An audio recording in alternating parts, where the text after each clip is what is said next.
Hallelujah.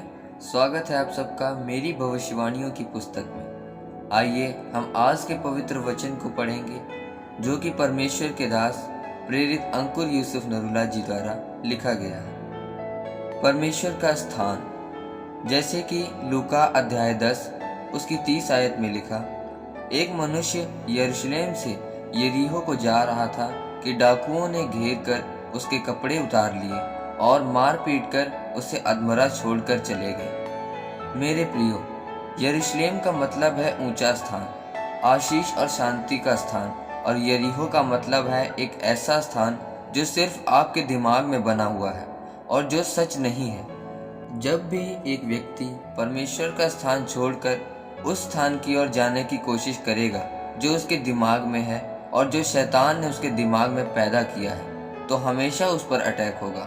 इसलिए परमेश्वर ने कहा कि जो बाड़ा तोड़ेगा सांप उसको डसेगा। इस ऊपर लिखे हुए वचन में परमेश्वर हमें यह समझा रहे हैं, आपको इस बात का ध्यान रखना है कि आपके जीवन की जिम्मेदारी परमेश्वर की नहीं बल्कि खुद आपकी है। जब परमेश्वर आपको उद्धार देता है तो वह आपको सामर्थ्य देता है, ताकत देता है, ताकि आप सही रीति से परमेश्वर में चल सकें, पाप को मना कर सकें और शैतान को डांट सकें और एक जयवंत जीवन जी सकें।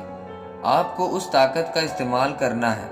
अगर आप उस ताकत को इस्तेमाल नहीं करेंगे तो आप सारी उम्र बीमार रह सकते हैं, चर्च में आकर भी गरीब रह सकते हैं और श्रापों के नीचे रह सकते हैं। वचन में लिखा है कि जैसे ही वह यरूशलेम से यरीहो को जा रहा था तो शैतान ने उस पर अटैक किया।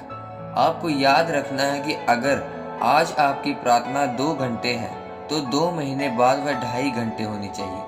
आपकी प्रार्थना और रोजे नीचे की ओर नहीं आने चाहिए। शैतान का आपको दुनियावी चीजें दिखाने का और पाप में लेकर जाने का मकसद ये है ताकि आपकी आत्मिक जिंदगी नीचे की ओर जाए और वह आप पर अटैक कर सके, क्योंकि आप वायदों की संतान हैं।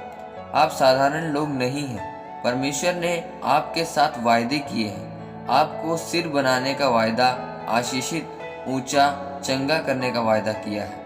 और शैतान तब तक आपको बीमार और नीचा नहीं कर सकता जब तक आप परमेश्वर के स्थान को छोड़कर नीचे की तरफ न जाएं। आपको यह बात समझनी है कि परमेश्वर आत्मा है और आपको भी आत्मिक बनाता है, क्योंकि आपके शारीरिक काम आपको जिता नहीं सकते।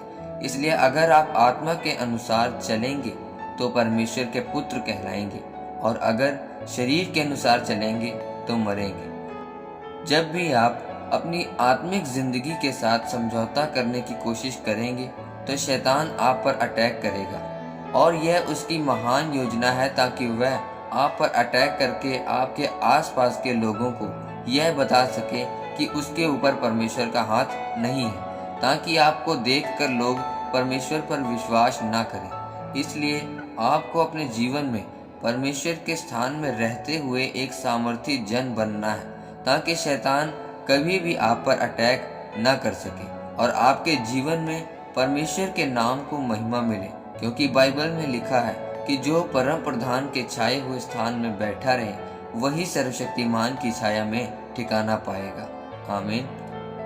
आइए परमेश्वर के दास के द्वारा लिखी गई घोषणा को आप मेरे साथ ग्रहण करें। सर्वशक्तिमान परमेश्वर प्रभु यीशु मसीह के नाम में मैं घोषणा करता हूँ कि इस वचन को पढ़ने के बाद इन लोगों की आत्मिक आंखें खुल जाएं और यह परमेश्वर की योजना को समझते हुए परमेश्वर के ठहराए हुए स्थान में बैठे रहें और शैतान की हर एक योजना को नाश कर सकें, प्रभु यीशु मसीह के नाम में। आमीन।